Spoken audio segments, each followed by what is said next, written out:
Hey guys, this is Tyler here. Yeah, so a quick topic here people have been asking me about, and that has to do with my heavy drinking. I have not drunk for about 2 months, just over 2 months, in fact.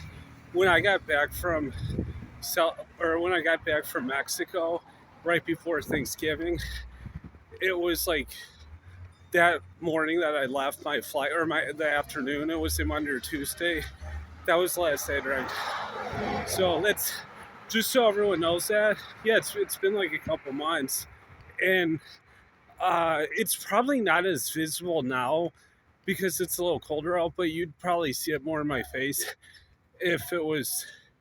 But it's yeah. I mean, I feel great. Honestly, it was something I really had to stop because the last major bender I went on was actually when I first came here to Mexico. That was probably around October, and it was like 2 or 3 weeks. And what actually was kind of crazy about it is I was also really sick at the time. So I had some kind of like flu or food poisoning, and then I was kind of sick from all that alcohol running through my body. And no, it was obviously it's been a long journey for me over the past year and a half to 2 years. I knew that when I left Estonia back in 2021, I knew it was an issue. You know, a lot of younger guys may not realize this. When you hit like that 29 to 30 mark, that's usually when I think when you really start feeling it if you didn't feel it before. But for me, for example, I started suffering with were the withdrawals. And I knew when I stopped getting headaches from the hangovers and I was just having withdrawal, I knew I was actually at a point where it was getting dangerous. It was really hurting me big time, physically, mentally speaking, and just the wild nightmares and effects that follow those withdrawals are just insane. And it was, no, I mean, it's been a process in the making. Obviously, there are states where I'm very tempted to go that route, but I stay away from it. And also in my life right now, I just have too much going on. There's too much good stuff happening, so I don't feel as inclined to drink and stuff. But when I was homeless up in South Dakota, that's where it was really hard at certain points.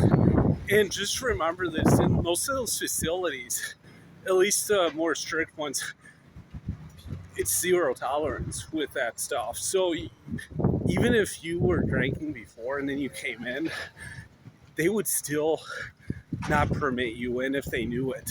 And it's not just that you can't bring this stuff in, it's even after the matter. So that was what I was dealing with there. And I always tell that to people. I think someone had mentioned this to me a long time ago. When you go to jail or prison, easiest time, honestly, if you want to get rid of the alcohol, drugs, or both, because for most people, you won't be able to do it. Or if you did, it would be ungodly expensive, honestly, if you were going to do this. And that's something that you learn very quickly.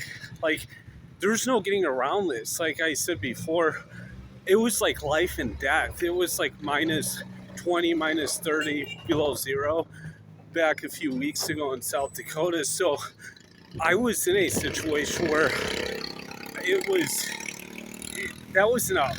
Honestly, any sensible person would realize that. And I actually know of a few people, homeless people, that they've died this winter from the cold effects. They weren't able to get shelter inside, and obviously, if it's cold enough, I mean, you can die from that if you're not protected well enough, and if you have other issues. But that's where it's at right now for me, and it's one day at a time, as we say. It's sometimes very difficult. Other days, it's not so difficult. But as cliche as it sounds, at the end of the day, if you don't learn to handle like emotional pendulum and just normal emotions, both negative and positive, it you'll feel those effects eventually, even if you mask them with the alcohol. So that's it for me here, and thank you, everyone.